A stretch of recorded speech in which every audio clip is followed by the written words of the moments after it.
दोस्तों नमस्कार, मैं अजय पत्रकार। भारत के प्रधानमंत्री नरेंद्र मोदी जी को रूस का सबसे बड़ा सम्मान मिला है, जो एक भारत के लिए बहुत बड़ी बात है, सौभाग्य की। इसके अलावा भारत को तमाम क्षेत्रों पे समझौते हुए हैं। सबसे बड़ी जो बात है वो ये है कि लगभग $100 बिलियन के समझौते। अब जो व्यापार है वो $100 बिलियन हो जाएगा रशिया से। अभी तक $65 बिलियन के आसपास था। सबसे अच्छी प्रोग्रेस ये हुई है। इसके अलावा आपको बताना है कि रूस की बहुत बड़ी, वर्ल्ड की बहुत बड़ी कंपनी, टॉप की जो कंपनियां वर्ल्ड की 2-3 मानी जाती हैं। अब देखिए, ये भारत का सौभाग्य है कि भारत में नरेंद्र मोदी जी को ये ऑर्डर ऑफ एंड्रू द एपेस्टल का अवार्ड मिला, जो वर्ल्ड का माना हुआ अवार्ड है। इस अवार्ड को अभी तक कुछ ही लोग पा चुके हैं, जो इंटरनेशनल लेवल की बहुत बड़ी शख्सियत थी। भारत से मोदी को मिलना एक बहुत बड़ी बात है। ये वहाँ का सबसे बड़ा सिविल अवार्ड है और मोदी जी के जाने के बाद इस अवार्ड को बाकायदे सा सम्मान दिया गया। उनका जो ऑनर है, उस ऑनर से। और ये सम्मान ऐसे वक्त मिलना जिस समय पूरे दुनिया में आर्थिक स्थितियां खराब हैं और यूरोप में और रशिया के बीच में युद्ध की स्थिति है और यूक्रेन और रशिया में युद्ध चल रहा है। ऐसे वक्त मिलना एक इंटरनेशनल अवार्ड, जो वर्ल्ड का माना हुआ अवार्ड है, ये तमाम बड़े बड़े राष्ट्राध्यक्षों को नहीं मिला। तमाम बड़े बड़े अमेरिका के और इसके अलावा ब्रिटेन के राष्ट्राध्यक्ष, रूस के साथ चीन के संबंध बहुत अच्छे थे, उन लोगों को नहीं मिल पाया। ये भारत को मिलना एक बहुत बड़ी एक खूबी है। दूसरी बात, इस अवार्ड के मिलने के बाद सबसे ज़्यादा चाइना में दहशत है कि चाइना का सर्वोच्च नागरिक सम्मान मोदी को मिलने से चाइना बहुत दहशत में है।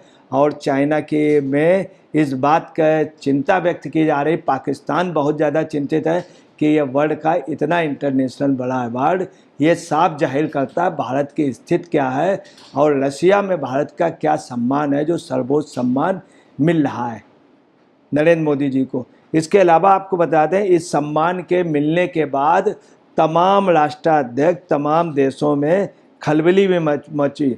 वहीं दोनों देशों के समझौते खत्म करने की लोग उम्मीद कर रहे थे और तमाम देश ये लगे थे कि दोनों देशों में समझौते खत्म हो जाए।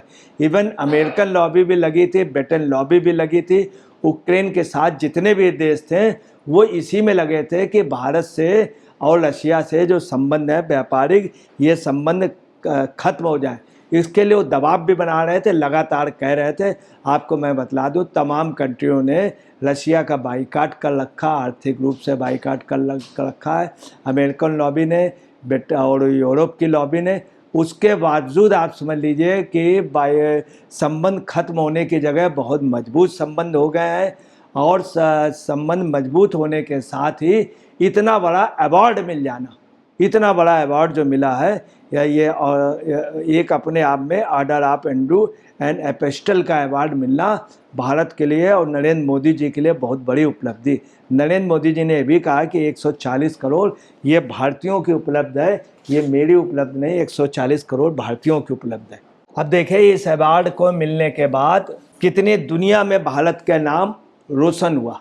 अब मोदी जी को इस जो सम्मान मिला है वो कई सालों से कई राष्ट्राध्यक्षों को नहीं मिला था और एशिया के, उत्तरी अमेरिका महाद्वीप के, दक्षिणी अमेरिका महाद्वीप के, ऑस्ट्रेलिया के तमाम लोगों को न मिल कर के भारत में को मिलना, आप समझ लीजिए एक अपने आप की भारत कितनी ऊंचाई पर है। इंटरनेशनल अवार्ड सबसे ज़्यादा भारत को मिले हैं।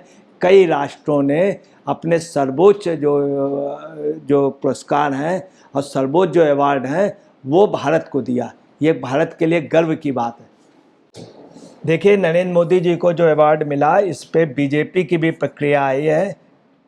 बीजेपी ने कहा, प्रधानमंत्री मोदी ने रूस के लोगों और राष्ट्रपति पुतिन को रूसी संघ के सर्वोच्च नागरिक सम्मान Order of Saint Andrew the Apostle से सम्मानित करने के लिए धन्यवाद दिया है। उन्होंने यह पुरस्कार 140 करोड़ भारतीयों को समर्पित किया। आपको ये भी क्लियर कर दें कि नरेंद्र मोदी जी ने स्पष्ट कर दिया ये अवार्ड हमें नहीं, ये भारत की 140 करोड़ जनता को मिली है। अब देखिए ताज्जुब की बात यह है कि वहीं पे तमाम लोग विरोध करने से नहीं चूक रहे हैं। ताज्जुब यह है कि भारत में ही पूरे दुनिया में इस चीज़ की वाहवाही हो रही है और जो कंट्रियां जो विरोध कर रही थी वो भी इस बात से ताज्जुब मान नहीं खुश हैं कि चलो भारत के इतने अच्छे समझौते हुए और भारत को अवार्ड मिला। वहीं पे भारत में स्थित है कि भारत में कई लीडर्स जो हैं विपक्ष के, यहाँ पर भी सत्ता पक्ष और विपक्ष देख रहे हैं, जबकि संबंधों का होना बहुत अच्छी बात हुई है। अब देखिए जयराम रमेश जी क्या कह रहे हैं। जयराम रमेश जी ने अपना एक ट्वीट किया है, आज जब नॉन बायोलॉजिकल प्रधानमंत्री अंतर्राष्ट्रीय स्तर पर अपने घटते कद को बढ़ाने की कोशिश कर रहे हैं। अब बताइए, आज जब नॉन बायोलॉजिकल प्रधानमंत्री अंतर्राष्ट्रीय स्तर पर अपने घटते कद को बढ़ाने की कोशिश कर रहे हैं, ये बात जयराम रमेश जी कब कह रहे हैं? जब रशिया से संबंध हो गए। बड़ी शर्म की बात है कि जयराम रमेश जैसा व्यक्ति ये शख्स कह रहा है, तो कितनी दुखद बात है। जबकि इसी रशिया से संबंध बढ़ाने के लिए इंदिरा गांधी, राजीव गांधी, मनमोहन सिंह अधिकतर वहाँ जाते थे और संबंध हम लोगों के उतने मजबूत नहीं थे। बिल्कुल हकीकत थी कि रशिया बहुत सुपर था, हम उसके असिस्टेंट टाइप के थे। हम दुनिया भर के जो सामान उस देश को नहीं देते थे, हम खरीद के रशिया को देते थे। आज रशिया से मोदी के समय हम इकोनॉमी में आगे हो गए, हम रशिया से काफ़ी मजबूत हो गए। और जयराम रमेश क्या कह रहे हैं? अपने घटते हुए कद को बढ़ाने की कोशिश कर रहे हैं। ताज्जुब की बात है, जयराम रमेश इस तरह की बात कर रहे हैं। और साथ में क्या जयराम रमेश इस तरह का कहना कितना उचित है, इन्होंने लेटर भी लिखा है। और आप देखिए कि भारत की बुराई करने पे चूक नहीं रहे। पीएम मोदी का रूस के सर्वोच्च सम्मान से पुतिन ने किया सम्मानित, मोदी को सर्वोच्च सम्मान। इंडी गठबंधन बिल्कुल आप समझ लीजिए घबराया हुआ है कि इतना बड़ा अवार्ड दुनिया का कैसे मिल गया मोदी जी को। ये अवार्ड इन लोगों को नहीं मिला, ताज्जुब की बात है। अब देखिए राहुल गांधी ने भी एक बयान दिया था कि मोदी जी को इस समय रशिया जाने की क्या ज़रूरत थी, जबकि मणिपुर जाना चाहिए जहाँ के लोगों को देखना चाहिए। ठीक है, ये बयान ऐसे वक्त दिया जब वो वहाँ गए रशिया। ये राहुल जी पे ये शोभा नहीं देता है। राहुल जी को पहले बताना चाहिए रशिया जाके आप ये करेंगे, ये चीज़ें बाकी हैं, रक्षा सौदे के सामान जो हैं वो हमको नहीं मिल रहे हैं, ऑपरेटर्स पार्ट्स नहीं मिल रहे हैं हमारे सैनिकों को, इसके लिए आपको ये सब कुछ नहीं, सीधे कहा कि पहले मणिपुर जाना चाहिए। रायबरेली से जहाँ से चुनाव लड़े हैं वहाँ की जनता भी ये कह रही, रायबरेली अमेठी की, कि इनको भी अपने बाबा के मज़ार में जाना चाहिए। फिरोज़ खान के मज़ार पे आज तक गए नहीं हैं, आज तक ये नहीं गए। तमाम चीज़ें ऐसी हैं जहाँ रायबरेली और अमेठी ये नहीं गए, वहाँ न जा कर के ये खुद प्रधानमंत्री को सजेस्ट कर रहे हैं कि वहाँ नहीं जाना चाहिए। आप देखिए यही नहीं, प्रधानमंत्री जी ने कितना बड़ा किया। आज हम इकोनॉमी से बढ़ गए, $100 अरब के उसमें आज पार्ट्स जो हैं वो रशिया तैयार हो गया, हमको देगा, जल्दी देगा। हमारे जो सैनिक थे उनको कुछ ही दिनों में वापस करेगा, कुछ ही दिनों में वापस करेगा। उसके अलावा तमाम फैक्ट्रियों से कांटेक्ट हो गया है। वहीं राहुल जी क्या कह रहे हैं? राहुल जी ने कहा कि राहुल जी ने बुराई की और यही राहुल जी ने खुद रूस यूक्रेन युद्ध में पर एक प्रेस कॉन्फ्रेंस में कहा था केंद्र के रुख में विपक्ष सहमत है। ये इन्होंने कहा था 8 सितंबर 2023 को। ये एशियाई समाचार अंतर्राष्ट्रीय स्तर पर इन्होंने 8 सितंबर 2023 को खुद कहा था कि रूस यूक्रेन युद्ध पर केंद्र के रुख से विपक्ष सहमत है, मतलब हम सहमत है। Rahul Gandhi Brussels press club में आयोजित एक संवाददाता सम्मेलन में बोल रहे थे। ब्रुसेल्स प्रेस क्लब में इन्होंने अभी जब गए थे तब कहा था कि भारत के बहुत सही रूस के प्रति पॉलिसी है और हम सहमत हैं। कांग्रेस सांसद इंडियन ओवरसीज कांग्रेस द्वारा आयोजित यूरोप दौरे पर हैं। मुझे लगता है कि विपक्ष मोटे तौर पर संघर्ष रूस और यूक्रेन के बीच पर भारत की मौजूदा स्थिति से सहमत होगा। विदेश जाकर के वे बोल रहे हैं, चूँकि वहाँ पे आपकी क्रिटिसाइज हो जाती, आप प्रेस कॉन्फ्रेंस में ही वहाँ से वो कर दिया था, वहाँ स्पष्ट कह दिया गया जो बोलिएगा वो सही बोलिएगा। वहाँ ये बोल रहे हैं भारत में इस तरह से भारत की बुराई कर रहे हैं। ये एक प्रकार से मतलब बड़ा दुखद है। विपक्ष का मतलब ये नहीं है कि भारत की अच्छी चीज़ें का विरोध करें। दूसरी आप देखिए, इन्होंने ये भी कहा था राहुल ने, रूस के साथ हमारे संबंध है, मुझे रूस के साथ संबंध है, तो आज क्यों नहीं आप संबंध के लिए अच्छा बोल रहे हैं। मुझे नहीं लगता है कि विपक्ष की स्थिति सरकार द्वारा वर्तमान में प्रस्तावित स्थिति से अलग होगी। ये भी कहा इन्होंने विपक्ष की स्थिति, आज भी इनको यही कहना चाहिए, आप यहाँ विरोध कीजिए, नरेंद्र मोदी जी का विरोध कीजिए, उनकी नीतियों का विरोध कीजिए, यहाँ कीजिए, मगर भारत का तो विरोध ना कीजिए।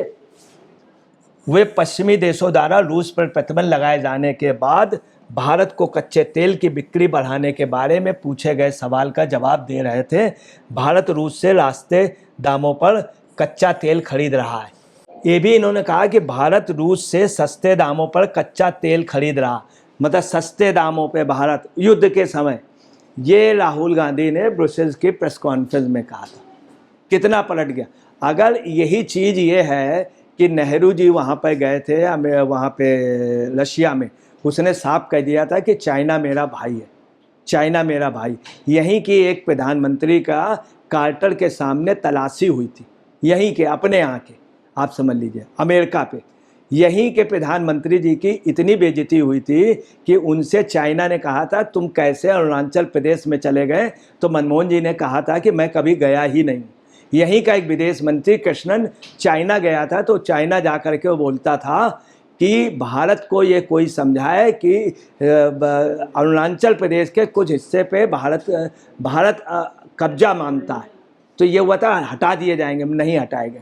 तो ये बातें अगर कही जाएं, ये बातें नहीं कही गई, और ये प्रधानमंत्री के लिए कह रहे हैं राहुल जी। इसका मतलब ये है कि विपक्ष का मतलब ये है कि देश की भी पॉलिसी का भी विरोध करना। अब देखिए, प्रधानमंत्री ने मंत्री मोदी ने राष्ट्रपति पुतिन से कहा है, शायद यह ऐसी बैठक है कि पूरी दुनिया का ध्यान मेरी ओर यात्रा पर है, पूरी दुनिया इस यात्रा के अलग अलग मायने निकाल रही है। ये नरेंद्र मोदी जी और पुतिन के बीच में बात। अब जो स्थितियां हैं, सारी कंट्रियां खुश हैं कि चलिए एक अच्छे समझौते हुए, और मोदी जी ने स्पष्ट कह दिया यूक्रेन के लिए कोई भी बात युद्ध से नहीं निर्णय होगी। अब आइए, जिस चीज़ को राहुल गांधी को बड़ाई करनी चाहिए, भारत और रशिया के बीच में दो दूतावास हो गए, वाणिज्यिक दूतावास। आपने अपनी गवर्नमेंट में क्यों नहीं किया? इतने साल आपने शासन किया। दूसरी, रुपए और डॉलर का, रुपया में अब वो एक्सेप्ट करेंगे हमारे पैसे को, ये बहुत बड़ा समझौता हुआ, $100 बिलियन का हुआ। दूसरी बार रुपया हमारा वहाँ चलेगा, हमें कितनी बड़ी वो हुई, हमें एक्सचेंज नहीं करना पड़ेगा। रूस और भारत डॉलर के बजाय राष्ट्रीय मुद्राओं के इस्तेमाल से निपटान की प्रणाली विकसित करेंगे। भारत रूस के कजान और येकातेरिनबर्ग में 2 नए वाणिज्य दूतावास खोलेगा। प्रधानमंत्री नरेंद्र मोदी ने घोषणा की। पुतिन और प्रधानमंत्री मोदी ने शिक्षा, विज्ञान, संस्कृत, पर्यटन, खेल में रूस और भारत के बीच बातचीत बढ़ाने पर सहमत जताई है।